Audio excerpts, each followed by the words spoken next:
me a long time to let go of the reins and kind of stop having my hand in all the cookie jars. And the only people that kind of held us back were our own limiting beliefs. On this week's episode of the podcast, we have Jack Wheeler from Canada, 2 locations, 30 staff, 7-figure business. He reveals what it takes to grow a significant business and the mindset hacks needed to take things to the next level, the importance of not undercharging in the marketplace. So for the most part, every time we've done like a large price increase, people were like, yeah, it's about time. Why you need to trust people and delegate more. If you have good people and good systems and you're all rowing in the same direction, typically whenever I insert myself back into the business, I mess things up. How to stand out when there's so many competitors. So we really have to do good marketing and differentiating ourselves. People promising, personal training in a group environment, but for 25% the cost. He talks about his front end offer and how he charges 700 Canadian dollars for 6 weeks and his sales process that works and converts. And for the most part, if their goals align to a longer term program, then we give them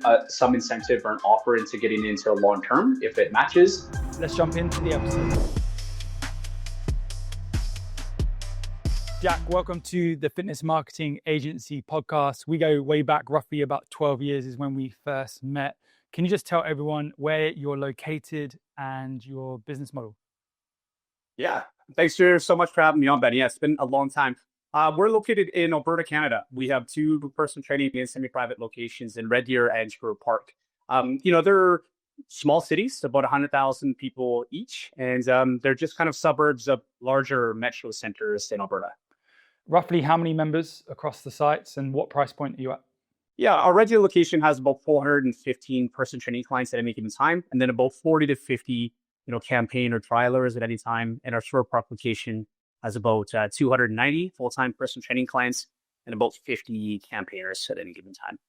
Our average price point for our personal training memberships are about $400 a month, and our main intro offer is our 6-week intro, and that's at $699.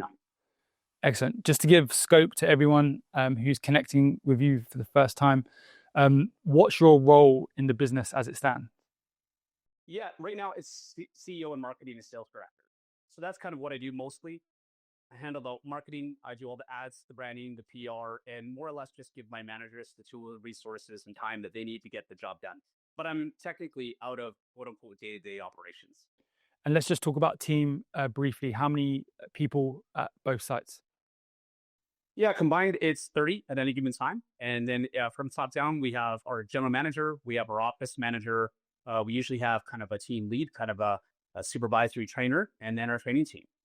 And then depending on, the time of the year, but usually 1 or 2 admin at the front. So it's a team of 30 between the 2 spots. Great. And roughly, what's the sort of demographic that you're attracting into the gyms? Yeah, it's ever evolving. When we first started, our fitness businesses, it was a lot different than it is right now. But as of right now, it's people 45 and up. Everyday, moms and dads and soon to be grandmas and grandpas looking to feel better in their clothes, feel better in their skin, that kind of stuff. I would say it's an older demographic, and it's getting older and older every year. And it's a market that we actually prefer to work with. We're getting them better results, and they're a lot easier to work with, and it separates us from competition just by targeting a different person, which is great. It's a win-win for everybody. You've got a great setup. We'll delve more into it in a second, but let's go way back. What year did you enter the industry, and what were your first sort of initial steps? Yeah, we stumbled into the industry. We didn't enter it. We stumbled in 2009. We started in Red Deer, just a small 4,000 square foot gym. We thought we knew everything. We thought we were the best, and that change never could happen to us. And we started with, 5 packs and 10 packs of one-on-one personal training sessions for 60 minutes, right?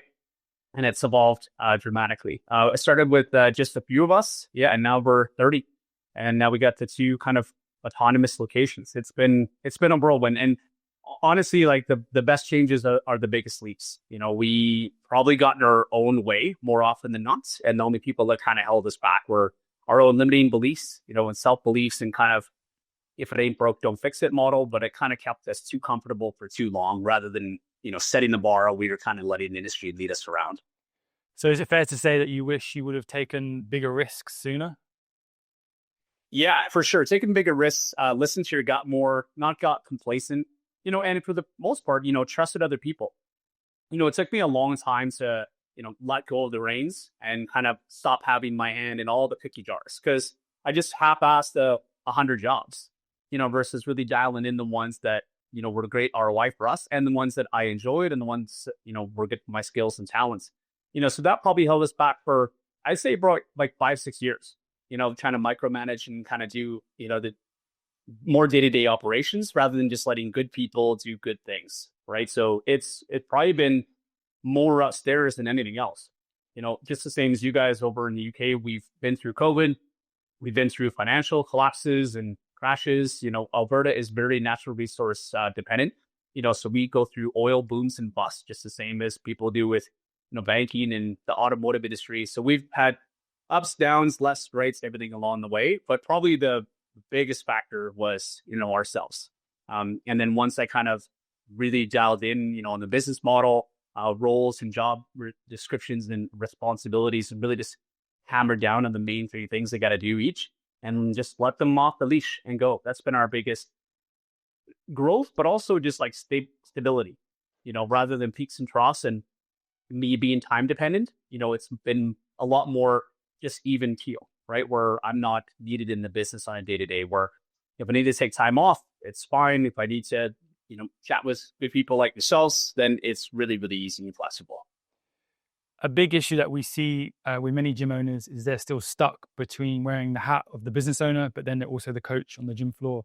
So I'm guessing that was the case. And at what point, what year roughly did you decide enough's enough? I can't do everything in the business. Yeah, it hasn't been just like a one day to the next, but definitely letting go of responsibilities and creating roles about it. But I haven't been in day-to-day operations in, I'd say, about 8 years or so. I'm still present, at the weekly staff meetings at the studios. And then I just communicate with my general managers and office managers on a day-to-day basis. But really, when I got off the floor was about, 8-9 years ago. And then it freed me up to do the bigger ROI. A training session is great, but, making a sale or keeping a client, or, nurturing a staff member and educating them to be better than you, that's way more valuable. And I remember way back in the day, I was the cleaner, I opened, I closed, I was the coach, I was the salesperson, back and forth. I was doing emails and admin work and cleaning toilets, and you were just spinning your tires because you probably didn't know any better. And you probably were just trying to find out what you were good at and, what was actually bringing the business forward. And, a lot of it's just ego too, right? And we all got stuck in that where, I can do it better, right? Where you're driving around town for 45 minutes looking for $1 off on toilet paper. It's like, well, this doesn't make any sense, right? But you figure that out slowly but surely. But yeah, I've been off the floor for about a decade and kind of out of day-to-day for about 5-6. What would you say to the gym owner who sort of resonates with that brief story, who's currently doing what you just described? How would you coach them? What would you say to them if they're currently unhappy with juggling like all those balls in the air, which they must be? Yeah, I chat with a lot of them about it. And for the most part, we got to find out what they actually like doing in their business and what their skills align to it. And a lot of them, they're like, I'm doing payroll and I'm doing accounting and I'm doing legal. And it's like, well, are you good at it? Is it worth your while? Can somebody do this better than you for probably a better price? Hand it off. And really look at the high ROI tactics that you're actually good at and that you actually enjoy. If you're typically, to run a gym, as you get started, you got to be somewhat good at sales, right? And that's the vast majority of us in the business. It's a skill, just like any other. You got to get better at it and learn it, just like anything else. But there's some that really don't like sales, and really just find out where the weak points in the business, whether it's you or whether it's another person or a system, and just hire that out. Either, coach yourself and educate yourself, or get somebody that can do it better than you. And just kind of drop the ego that you have to do everything. And, let the business actually be a business and not just a job that you have, right? There's a big difference between, being self-employed and just having a job on you, and you actually owning your gym and letting it flourish independent of you. I'm sure across the years, you've adjusted your pricing. Can we just touch upon that? So can you just remind everyone what the current pricing is? And if you can just go back when you was on the floor, what was the price back then? And what sort of mindset shifts have you had over the years about pricing? Yeah, for sure. Like when we first started, we did all the wrong things, right? We looked at what the market is doing, what our competitors are doing, and then try to find ourselves right in the mushy middle, right? We weren't the best, we weren't the worst, we weren't the most expensive, we weren't the cheapest. We try to stay average, and that's kind of where we would have been stuck until this day if we didn't change it. And for the most part, gyms, especially the big box gyms or the boutique gyms that aren't run properly, they're not doing it right in the first place. So you're trying to mimic a model that's ultimately failing. So it doesn't work. Really, we have to like reverse engineer, our costs and our value, and then make the price according to that, not based on the market or anything else. But really, we've really well defined our packages, our offerings, and our experiences over the years, and got away from sessions to experience and results-based programs. So we build out more or less customized programs and customized memberships between 3 and 12 months that are based on the person's goals. So they don't have to feel like they're buying a membership. They're feeling like, hey, this is the membership that's molded just for me, which gives them a lot more accountability to it and a lot more connection to the program versus just, oh, I have another membership and they're going to keep billing me. We sit down, we kind of do a goals diagnostic and sit down and say, hey, this is, how long you're going to take to lose your 10, 15, 20 pounds, your long is to keep it off, and then to set a good foundation going forward. So it feels like more of a client journey than just a membership. And we started off doing 60-minute sessions and only one-on-one, and which, works for some, but for us, we wanted to go down to 30-minute one-on-one personal training sessions, and it was great for us. We only probably dropped our price at the initial time about 25% on the one-on-one PT rate, but then went into a 30-minute model, so the margins were a lot better. And then we introduced semi-privates, which is great for us. So we have 4 to 6 people in a semi-private kind of quote-unquote class, our small group personal training model per se. And we run 30-minute sessions or 45-minute sessions, depending on the time of the day. The busier the time of the day, we do the 30-minute sessions, kind of the late morning, early afternoon. We do 45 minutes of those. And it's good because usually in the late morning, early afternoon, that's when our fit or 50, kind of our older demographic, can come. So they get a little bit longer semi-private sessions. So they have a little bit more value. And it's a way for us to steer people away from just peak times. They get a longer class session. It's the same price, a little bit more coach involvements if they come in the quote unquote off times. And we're really stuck on those caps because it's just trading time for money with one-on-one and semi-privates, because the model has capacity issues. So if we can get people more spread out in our 14-hour day, it's much better. I made mistakes at the initial onset. We didn't do price adjustments for 2-3 years at a time and then did a big one. We bumped up old members a little bit, and then for all new members coming on, it was, the new price. And now he's doing it on an annual basis. It's much better on that. And it's not based on old memberships. It's based on renewals. So a person can only stay on their price, guaranteed for the 12 months at least. And then it's based on the review. They're not locked in or grandfathered in anymore. We kind of hamstrung ourselves quite a bit on that.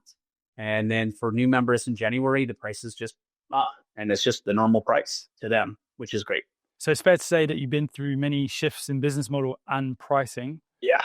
What would you say to the gym owner right now who resonates with the story you've just told, and they know in their gut they need to increase the price and they need to change the model potentially? Yeah, you got to do both. And it's a band-aid you just have to rip off. And it's not going to be as dark and scary as you probably think.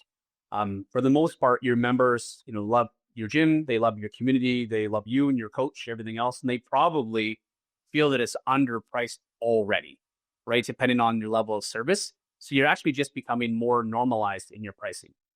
Far too many gym owners, as you guys know, we underprice ourselves and we give more value than the rate by far. It's one of those rare industries that, it's underpriced chronically and the value is way too good for the price. It's not like the car industry or dry cleaning or whatever else like that, right? So for the most part, you probably need to do a price increase. You have to take a look at, a set person and their gym rates, but ultimately, I'd say 95% of the gym owners I talk to, they should do a price increase, and they should just really build it into, their yearly calendar, and make it where like the contract value is the contract and the membership, but not holding somebody's, 3, 6, 12, 24-month membership in perpetuity. It doesn't make much sense. And for the most part, your customers, they're smart and knowledgeable. They're really smart, affluent consumers, and they understand, that if you're going to give a high value service, your price has to match it. And they understand that that's going to go into better, investments in the gym for kids and equipment, but also for staff and for training and everything else. So for the most part, every time we've done like a large price increase, people were like, yeah, that's about time. Why didn't you do this before? And we typically, this sounds bad, but when we do a price increase, the people that drop off are the people that are, low value clients anyways. That sounds kind of cutthroat, but it's probably true for most gyms. So if we did a price increase of 10 to 15%, we maybe lost 3 to 4% of our base. And it was typically the people that were on low end packages in the first place that probably demanded the highest value service. So it's kind of a nice way to kind of chop the chaff off at the bottom, and also introduce them to an Ascension program. You can chat with Sally about her once a week membership that's not going to get her anywhere. Hey, based on your new goals and our new programs, this 3 times a week or 4 times a week semi-private models can be much better for you. So you have to, in the price increases, you have to have a conversation with your main heavy hitters and like, hey, this is in your best interest to go here, and then here's the value that we're going to give. Here's the new model and how it's going to benefit you, rather than just, hey, you're going to get the same old prod membership, but now it's more expensive. You have to have some justification for the value increase to attain for the price increase. You mentioned, but for the most part, they have to raise the price. Thank you for that. You mentioned competitors. So can you just give a landscape of where you sit in the marketplace? Like, how many competitors do you have? Where do you sit in terms of your pricing versus theirs? Yeah, so in our 2 cities, it's about 110,000 people, but they're incredibly saturated. For the most part, it's, it'd be considered a suburb of a major center, but both of our cities are kind of standalones on their own, and they're really, really saturated. So we'd be considered, we have 2 kind of, our competitors is all the one-on-one kind of independent contractors out of the big box gyms, which there's lots of those. And then our boutique fitness competitors would be like F45 and Orange Theory, Fit Body Bootcamp, that kind of stuff. The people promising, personal training in a group environment, but for 25% the cost. So we really have to do good marketing and differentiating ourselves, showing people that we are different, and that, person training with 34 people, and a microphone is not person training.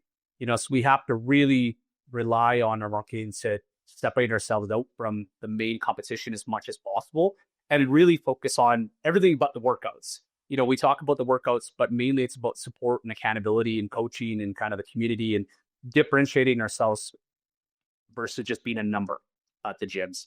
But we're definitely, I would say,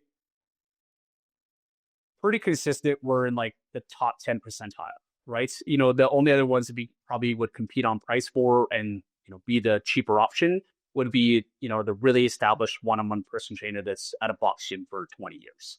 But as a whole, business to business, we're damn near the top of the most expensive, but also the highest value. And we have the great retention, really low churn, and we're way more community involved, than our competitors as well. So we're definitely at the higher end for value, but also much higher at the end of the price. The reason I asked that question is there's more gyms independently owned than ever since COVID across the whole world, with every FMA member that we speak to. So really just wanted to get a sort of in-depth look at your area and how that is for you right now. So I'm going to transition into marketing, because you just briefly touched upon it when you're talking about where you stood in the marketplace. And I'd love for you just to talk about the benefits of what you do and not the actual features of what you do. So you mentioned like the features being the actual classes where you're more benefit driven in your marketing. So can you just give everyone watching or listening this some insight into why it's important to market the benefits and not the features of what you do? Yeah, and a couple of things for our competitors. That's the only thing they can compete on, right? Is having more of stuff, more square footage, more classes, and cheaper price points. Right. So we can't compete with them on that, and we don't want to. So we try to separate ourselves from our competition in that sense. So if we are fighting for the same clients, we're not going to tell them anything. remotely close to that person, but also for the market themselves. Our market, they're not looking for, oh, I better burn 255 calories this workout, not 249, and oh, I better have 15 class options today instead of 4. They're not looking for that. They're looking for results. So you have to be solution driven, and you just have to align problems and solutions inside your marketing. And you're not the first stop. You're not the first stop for these people in their fitness and their health needs. For the most part, ours are between 7 and 14 touches, that they've been to 7 to 14, gyms and boot camps in the park and trials at the next global gym down the road, and, cabbage soup diets and everything in between, and they have all been, price points or likewise, where we have to separate ourselves out as like, hey, you're actually here for long-term results, and here's how we're going to get you there. And it's not just based on how many calories you burn in a workout. So it's the things that actually matter that are tangible for that person to succeed long-term. The supports, the accountability, the structure, the more or less the regimen behind it, and just having a good routine and having that coach that ultimately cares just as much, if not more, about their goals than they do. Right. So that's how we can really compete on it versus just price points and square footage in the gym. For the most part, when people come into 360 Fitness for their consultations, more often than not, we don't even show them around if you don't need to. They don't care about how heavy your dumbbells are, what, brand of equipment your Smith machine is. They're there for results, and you just need to lay that plan out in front of them. So if the market is looking for that, then you just need to meet the market where they're at, rather than just focusing on just price points and cheap and convenience and easy. They've tried all that with limited or no success. So why would you just force more of that down their throat? Focus on the bigger picture and focus on the results. And you said it best, the benefits versus just features. Is it fair to say that the marketing and then the knock-on effect of that is the business is just much easier when you market to attract the type of demographic that you're looking, rather than maybe a lower age demographic that are looking to shop on price, or they're looking to shop on the features of what you do, i.e. the programming, or are you Hyrox affiliated, for example? You're saying go for a specific clientele that's willing to pay, respects your business and time, is professional, and is looking for a long-term solution. They don't want to just nip in and nip out with, a quick 5-pack of sessions and then you never see them again. Yeah. Exactly. Yeah. And you're bang on, like you can be a little bit to a lot of people or everything to a certain group. And we're the latter.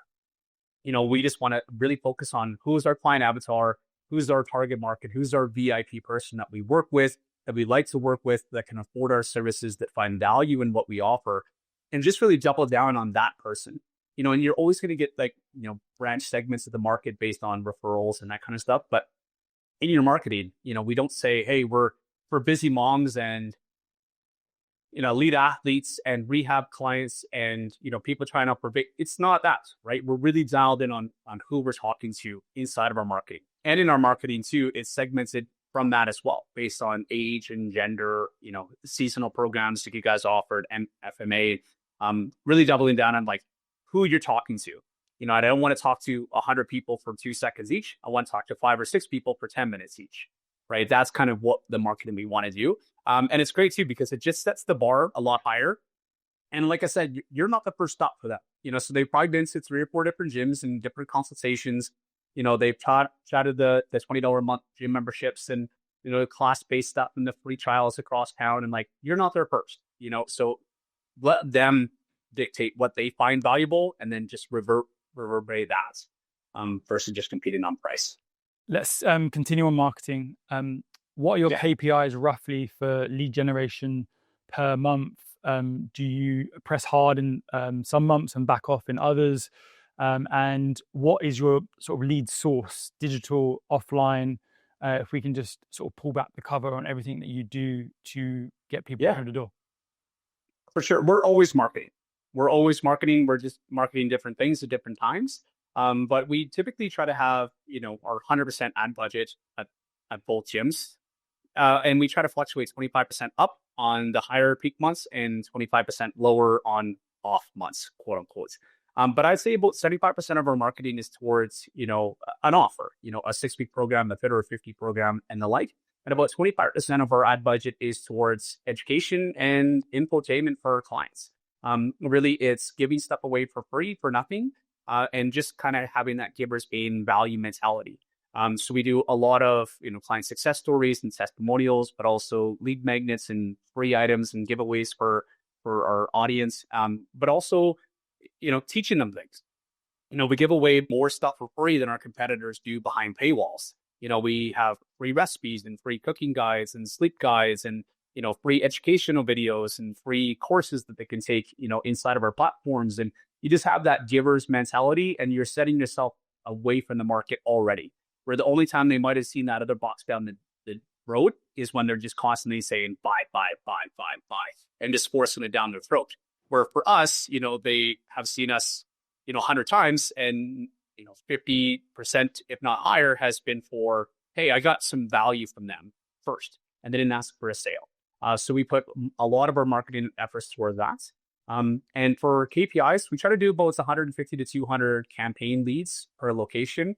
And right now we're selling a $700 intro offer. Our lead cost can be anywhere between 15 and 50 and still be successful. We're right in between about $20 to $25 a qualified lead. And from there, we try to have about a 25 to 35% booking rates. We try to have a 75% show rate and then 80% close rate. So when it all kind of bars down from that, we have about a 15%, lead to sale ratio, which is great. So we're profitable on the front end. Our front end offer has a gross profit margin of about 15 to 20%, which is great. So we cover all of our ad costs. We cover all of our fulfillment costs, our sales team, even items of fulfillment, the shaker bottles and the manuals and stuff. So it just makes sense that the ROI up front is positive. And we lose money when we don't advertise. It's fair that you know your numbers inside out when it comes to marketing and other elements of the business. One thing I want to ask you about, if you can just explain the psychology of the market that you're targeting. Your business is give, and then ask, where you're saying a lot of your competitors are just spamming the market with promotion, ask advertisements. What is the psychology for a consumer when you go down the road that you've just explained? Yeah, it's know, like, and trust, right? People want to do business with good people and people that share the same values as them. And for the most part, it's like a door-to-door salesman, right? It's your walls are up right away, and if you feel like you're being sold to, it's hard to buy, and you have that buyer's remorse quite a bit. But for our model, it's, we've established the value already, and we've set our differences from the market already. So when they come in, they're a lot more motivated to join with us, and they already understand that the process is going to be different than something they tried before. So it's a lot less, quote unquote, persuasion into our gyms and more just assistant buying, where if you've given them more than the big box gym down the road has ever, and we've done it for free in a nurturing, kind sense, and just said, hey, if you ever need help, let us know, that relationship is already bridged before they even walk in your door. So that trust factor is set. So when you're saying, hey, we don't do a 1-day free trial or a 1-week free trial, but a $700 6-week full commitment program up front, there are a lot more apps to do it because that trust in that relationship has already been built, and the rapport is set. And from the guide that they just went to a free consultation that morning, which they do when they shop around, where they just toured around, showed them access to equipment they have no idea how to use in a scary big nightclub environment, and said, hey, sign a 12-month contract that you can never get out of. It's really easy to do business when your competitors are so faulty, so you kind of take advantage of that situation and do the exact opposite on purpose by design, and really just try to differentiate yourself that way. And, they help us out because they keep going down that road, and we just tell them, keep going, so we try not to look at the market anymore, kind of like what they're doing and mimicking and following, but like, hey, what are they doing and how can we be different quite often? And the trust and relationship is set. That's why we have a 80% close rates, on a $700 program. And then right off the bat, and our consultations are like 15 to 30 minutes. And like I was telling you before, for the most part, we sit at the front desk. We sit in our comfy consultation chairs, surrounded by social proof, where it's more about the solutions in the program versus just the tangibles of like, hey, what are your class times, and what's your leg press brand, and how heavy do your dumbbells go? They don't care about that. They're sitting down and having a conversation with somebody that genuinely cares about their goals and their well-being. So it makes it a lot easier to say, hey, trust me, when I recommend this program, it's not about a sale, but it's in your best interest and aligned towards your goals. I think the word that springs to mind for me is patience as a business owner and with marketing. Don't always look for that instant gratification of a sale or a fresh leads coming through the door all the time, and to be that educator in the market and not be that pushy salesperson. You mentioned it, like everyone hates door-to-door selling when you get someone knock at your door unexpectedly around the world. And it's the same with marketing. My next marketing question is, you said between roughly 100 to 200 leads per month is what you're looking for, dependent on the month of the year. How much roughly is digital marketing are those leads coming from, and how much of that is local, offline, old school marketing, things that we probably used to do before Meta was Meta? Yeah, I'd say it's about 80-20 right now for digital. And we're really deep and involved in our communities already. And we get a lot of good free press. We get a lot of good free press from our clients, just as, ambassadors to our gym. But also we're involved in a ton of charities, a ton of community organizations, and a lot of goodwill marketing in that sense. We don't do a lot of paid non-digital ads, newspapers, bus stop, that kind of stuff, but we're just involved. So even if you're not a member at 360 Fitness, usually you know who we are and what we're all about, because we're in the same circles as our clients, and we try to get into those circles as much as possible, get involved in golf courses and the Rotary clubs and, mom groups and like things like that, where we just try to find where our client is, what their struggles are, and then kind of get involved in that angle right off the bat. So I'd say a lot of effort is towards the non-digital, the traditional marketing, but none of it, a lot of it is paid. And then most of it is through digital marketing. And I find that they both go hand in hand. The more we're involved in the community in 1 month, the cheaper cost per lead and the better conversions are with their digital stuff. Same thing with their education-based marketing. If I ever shut that off, our cost per lead actually goes up on our paid program ads, because that relationship and that trust isn't there. And they've only seen you trying to make a sale, where they haven't consumed your other contents and, got the free stuff from you and don't have as much trust. So there's less likelihood of them following all the steps from, the ad and the lead form, the landing page to consultation to actually coming in. So they have to go hand in hand. And really, I can just tell people, like, for the traditional marketing, it's not about just the bus stop and the newspaper ad or, the flyers to them. It's get involved, get involved in the community, whether it's you or a team member, put some money and effort behind it and, show yourself. And that's how you can differentiate yourself as well. A lot of your competitors are scared of talking and scared of getting involved in the community and just rely only on digital marketing. And again, they're only selling on there. So it's really easy to differentiate yourself if you do give a 30-second, elevator speech, at a local business owner breakfast club, and it doesn't have to be forever and doesn't have to be all the time, but it really is a big differentiator in your market, especially in the smaller towns. I love what you said about being visible. The less visible you are in the community, your digital marketing costs go up. And then when you're not doing educational digital marketing, your cost per lead, cost per acquisition will go up as well. Let's move into sales. I have an idea from previous conversations about your sales process. I know it's changed over the years. Can you just pull back the cover on that? What are you doing right now? Who's in charge of that? What's the importance of speed to lead? How many touch points does that lead get? Objection handling. Let's go. Yeah, for sure. So I'm out of the sales process, but I can hop in any given time, which is great. But we have our sales teams at each gym, and the sales aren't dependent on my availability anymore, which is great. So we have our general managers and usually our team leads. They handle our sales because they're really, really involved in the products and who we are and the experience, and they set themselves aside as a really good coach, and they're very empathetic. And we bring people in for our campaign offers and bring them in for a free consultation. And when they come in for a free consultation, we sit down 10, 15, 20, 30 minutes. And for the most part, if the goals align to a longer term program, then we give them some incentive or an offer into getting into long term if it matches. And then our B offer is that 6-week intro program. Now, if you kind of take a look at like the funnel and the KPIs about it, speed to lead is number one. Number one. The faster we can get somebody on the phone, and faster we can send them a text message, and the faster we can get them booked into the consultation process, everything else goes up. Our show rate goes up, our close rate goes up into a higher ticket package. So it just makes sense.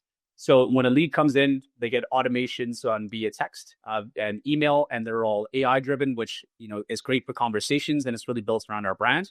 But then we also don't forget about like the human connection. So if it's during business hours, our front desk has like a 5-minute gap, and they have to call within that lead and getting them on the phone. And usually we do 3 to 5 phone calls, plus all the other AI, SMS, and email automations that are going out to them.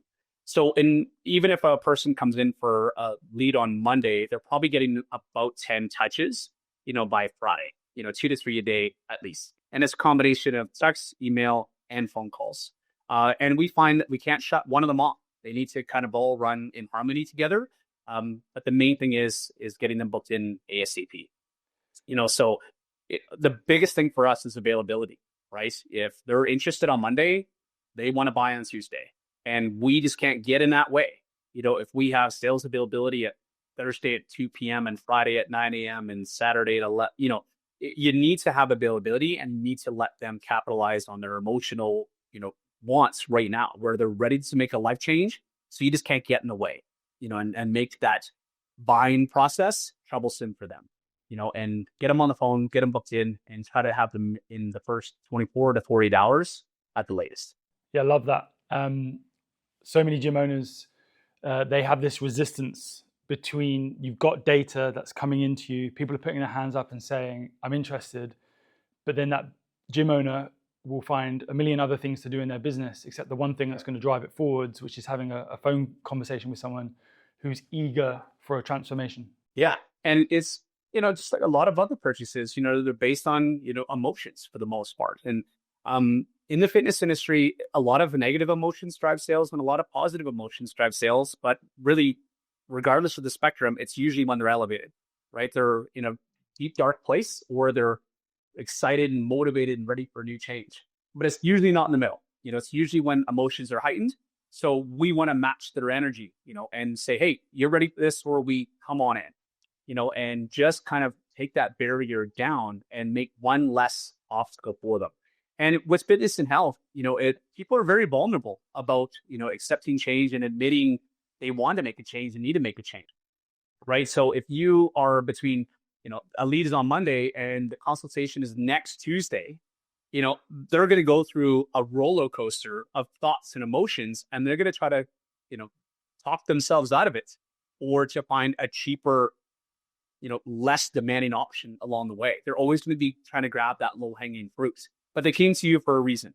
And again, this is a way to separate yourselves from your competitors. If you want to see what a poor gym looks like, I dare you to call 5 gyms in town and just, ask to buy. We're trying to do business with them in a certain way, and it's difficult. It's really difficult. And our consumers, again, are not first timers. They're affluent, they're assertive, they're type A personalities for the most part, and they're going to go to the ones that treated them like gold before the sale was made. And it's how you do one thing is typically how you're going to do a bunch of other things. So if that gym hasn't got back to you in 4 or 5 days, and they sent you a shoddy text message and like, yeah, I want you to come in for a consultation, but it doesn't work for us. And, that's typically how they're going to run the rest of their business. So these action takers, they want that person that over delivered even before the sale was made. So it's a way to establish your value and establish kind of your heightened sense of value from them. Like, wow, I haven't even joined up, and it's already been a better experience than the 10 gyms down the road.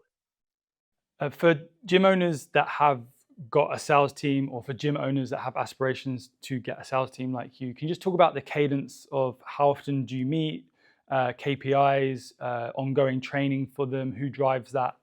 Yeah, our general managers are the main drivers, but we get together every week and we really try to support each other. So it's not an individual competition or anything else. It's our sales team. So a lot of times when that lead is going to come in, we're passing the lead back and forth, just trying to get them booked in ASAP.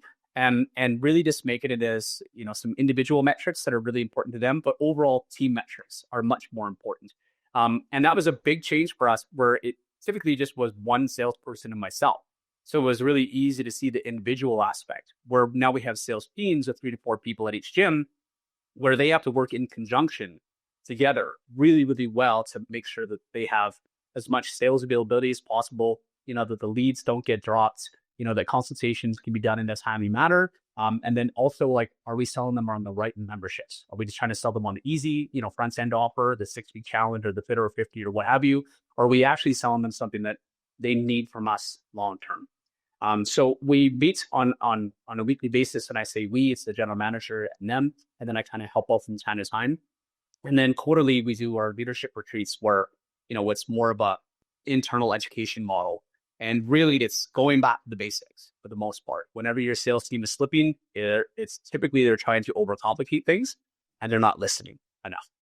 They're trying to talk too much. So for the most part, whenever the sales team kind of gets a cold spell, it's usually talk less, listen more, go back to the basics, figure out assistant buying versus selling, and just go back to having a conversation. That's kind of where we are. But the metrics that we track, are no-show rates, completed consults, speed to lead, speed to consultation, average ticket value on the front end. And then we also have the same sales team in the conversion process, which is really important. So if they made a sale with Kia on week 1, typically they're going to meet with that person around before week 5 to sit down for a goals review and talk about what does the future look like, because they already have that rapport and kind of that relationship built.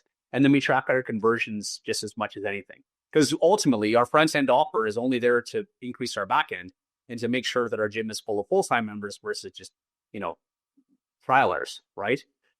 And for us, a great thing is that we have a 6-week intro program. So the relationships are foundational at week 6. You're not trying to sell them on a 12-month change in 72 hours. You have 20 sessions with that person, 6 weeks. A lot of culture has been ingrained with them and kind of our community and how we do it. So the conversion process is relatively simple. But we track everything from the front end metrics to, individual things for the team, and then also for the conversion process in the latter stages. Roughly, give or take, what's the goal per month in front end offers? Yeah, if we're going full blast for ads, we want about 30 front end campaigners at each gym. And that is mainly to give us great front end cash and to fill our schedules. And we try to shoot for about 40% conversion rates on the back end. So we know that we're between like 10 and 12 front end sales to full-time sales. And with 400 plus members and 300 members at the other gyms, we know that our retention is going to be about 96 to 98%. So churn levels are 2 to 4% on average 3. So we're going to lose about 9 to 12 full-time members at one gym, and we're going to lose about 6 to 11 at the other gym, right? And that's us doing really, really well at retention at 96 plus. Usually it's 98, 97. But we know that for whatever reason, memberships non-renewing, they're moving, trying different things, whatever, we're still going to lose a little bit of our members. So having enough front-end members and enough of the converting will fill those gaps, plus give us a small net client gain to have that steady growth. But most of our, day-to-day is pretty much at capacity. We're between, 90 and 120% capacity. So we don't have much room. And these are luxuries, years and years and years and years of doing this. So we more or less just need to replace the clients that are exiting and then a few on top of that. So you track your metrics and you kind of reverse engineer from there. And that's what we try to do. It's like, how many members do we need in the next quarter? What's going on? And then we go from there. And what's our churn rates? How many people are going to be exiting? Okay, this is how many front end offers we need. This is how many back end conversions that we need. And then you even reverse engineer it from there. Okay, well, typically how many leads that take to get us to a front end member? Okay, and you keep reverse engineering from there. Or how many leads we need? What's the cost per lead? And then there's your budget. And it's a lot more. It's a deeper conversation you can have with your sales team and with your main team if you reverse engineer it that way, versus like, hey guys, we have $4,000 to spend this month. Let's just hope it works, right? You really try to go from the main thing that you want and then backtrack from there versus just, hey, we have a cost per lead goal of 30. Okay, well, where did that come from? Is it good? Is it bad? Can you improve? What about if it doubles? tomorrow? Could you sustain it? Versus making the emotional changes with marketing. If you can really focus on the bigger picture and the longer term, it makes marketing a lot less reactionary, and you can really focus on bigger picture. Because as digital ads, they can really kick and really work for 72 hours, but they can also light up in flames in 72 hours too. And you just need to know, how long the road is, and that the longer you can play the game, the more chances you have to win. So if you can take those emotions out of it and say, hey, here's our monthly, quarterly, or yearly goals for our marketing, it makes it a lot easier not to shut ads off if your cost per lead doubles overnight. Because you're like, hey, I know what the plan is. I know that it can still work. So it makes my job a heck of a lot easier that way, instead of having to, really scan ads every minute and, split testing X, Y, and Z. It's like, no, this is a part of a bigger environment and a bigger ecosystem. And I just have to make sure that everything has the tools connected. Can you just give everyone watching or listening this, what is a typical day in the life? What time do you start work? When do you finish? What's the cadences of meetings going on daily, weekends, yes or no? Really just, pull back the cover on this. How often are you checking the finances? Obviously, two very successful gyms hitting 7 figures, 30 staff, a lot of customers. There's a lot of people listening or watching this that have big aspirations to get to the level that you are at, and you're acting in a true CEO role every single day. So if you could just give some insight into that, that would be awesome. Yeah, time and decision discipline is really key. I found that, the less that you're on the floor and less rigid with your schedule, it was almost kind of like a freedom paralysis. I had all this time and then I still didn't get things done. So now it's a little bit different in sense of, a hard structure, but it's thought processing, and I make less decisions now, but I make bigger decisions. And for the most part, I'm less doing and less or more helping others make better decisions. Right. So a lot of mine is mentoring, and nurturing relationships with my staff members and my general managers, and giving them the tools and resources to get things done. But typically I try to have, a 9 to 5, for availability kind of thing. And it's hyper flexible. There's obviously some days that, you're not needed at all and things are clicking and you worked for an hour. Now you're hanging out with the kids at the park. And those are great days too. And then there's other days where you're like, hey, all hands on deck. We're going through something. We have to make it work. So you just have to have some, really some time discipline. And some days you're going to have all this time, so you waste it for the most part.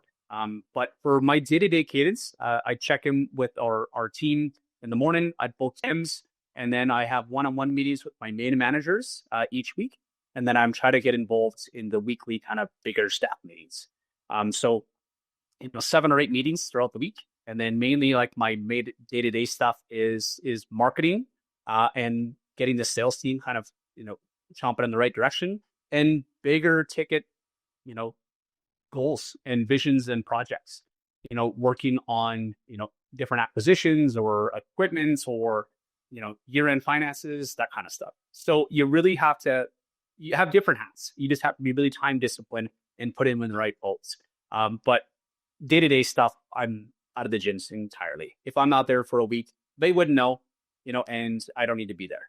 It feels kind of weird sometimes. And you have like this guilt sometimes of like going into the gyms, because I only go to the gyms once a week per location and the rest is just in the home office, or in different meetings. And it's a strange kind of eerie vibe that sometimes I get. And that's just in my own head, where I used to be at the gym 60 hours a week, open and close. And now I'm there once a week.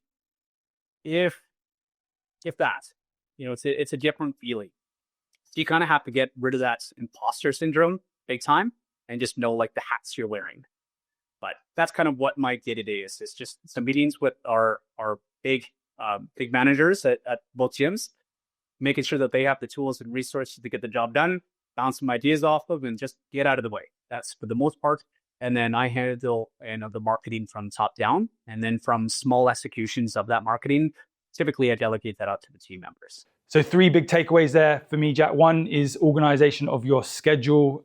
You have more free time than ever because obviously you're not on the floor delivering the product or service, but it's important that you don't waste that time. So everything is scheduled. The second is you're consistently training the managers who then represent you and the business to the best of its ability and train the team. And then it's okay not to be visible in the gym is what you're saying. Yeah. Yeah, it's tough. When you start taking yourself off the floor, you kind of have like, I from personal experience, it's kind of a weird guilt. I'm not here, I'm not involved. They don't see me, so the staff members don't see me working, right? It's kind of an imposter syndrome, and you're only really fighting with yourself. And for the most part, the staff, they have their direct leads, and that's who they need to stay accountable to. And you can have different conversations with them now versus be on the flow with them. But, for years, I battled that imposter syndrome and kind of had this weird guilt, kind of just a weird feeling going into the gyms where you felt, oh God, I need to be here more. Where for the most part, if you're there more, you're just getting in the way, and like, really, if you have good people and good systems and good policies and procedures and you're all rowing in the same direction, typically whenever I insert myself back into the business, I mess things up anyways, right? Because that's not my role and my responsibility, and I'm taking ownership away of a task from somebody else. So for the most part, yeah, train them, give them the tools, resources, and accountability to do their job as well, and making sure that they don't kind of slip under the cracks as well. And then just agreeing to a plan and then getting out of the way. That's huge. But I still battle that imposter syndrome because I only go once a week to each studio at best, and you still feel off when you're there. But at the end of the day, you're smiling, the lights are on, you're taking care of all your staff members, your clients are seeing great transformations. It's a good job to have. Is that partly because the customers don't know who you are? Yeah. Yeah. And for staff too, there's some staff that I might have see once every 6 months, and it's just a different thing because, a 16-year journey seems like a long time, but it's pretty quick, so from being on the floor and knowing everything about every staff member, every clients, and now you're, running the gym as system oriented for the most part, rather than just relationships, it's different. So you feel strange exiting the gym on that sense. And you feel like, am I doing enough? So you have a lot of that imposter stuff. But for the most part, if you put good people in good situations, with clear-cut goals, and you just let them off the leash, they're going to do great things. And especially if they're, rowing in the same direction that you are, it's get out of their way for the most part. And the customers, a lot of the new members in the last 5, 6, 7, 8 years, they don't really know who I am. And that's totally okay. That's totally fine. That means you're running a well-oiled gym, that they don't know the owner and he doesn't need to, take their personal phone calls and give them special treatments. But that the team and the products are good enough on their own, where the owner doesn't have to be the support structures of when it's always falling down, having those tough conversations and giving people special treatment or discounts or giving them the high value, white glove treatment. No, the gym itself is enough value. And the relationships are embedded that sense. So it just feels weird to not be as involved as before. Thank you, Jack, for sort of going deep in what you've created and giving away some industry secrets. There's a lot of newer gym owners that will literally just soak up everything that you said. And many people have aspirations to do what you've done, which is fully remove yourself from the business. They sometimes, take 2 steps forward and then 3 steps back, and they get stuck in the weeds and they lose sight of vision and what's possible. But you're testament to the industry in terms of what you've created, to very successful gyms, lots of clients, staff, and producing a lot of transformations in the local area. So thank you very much for jumping on the podcast and just pulling back everything about your business and what you know about the industry to help others. I really appreciate it. That's very kind. Thank you, Ben. Appreciate it.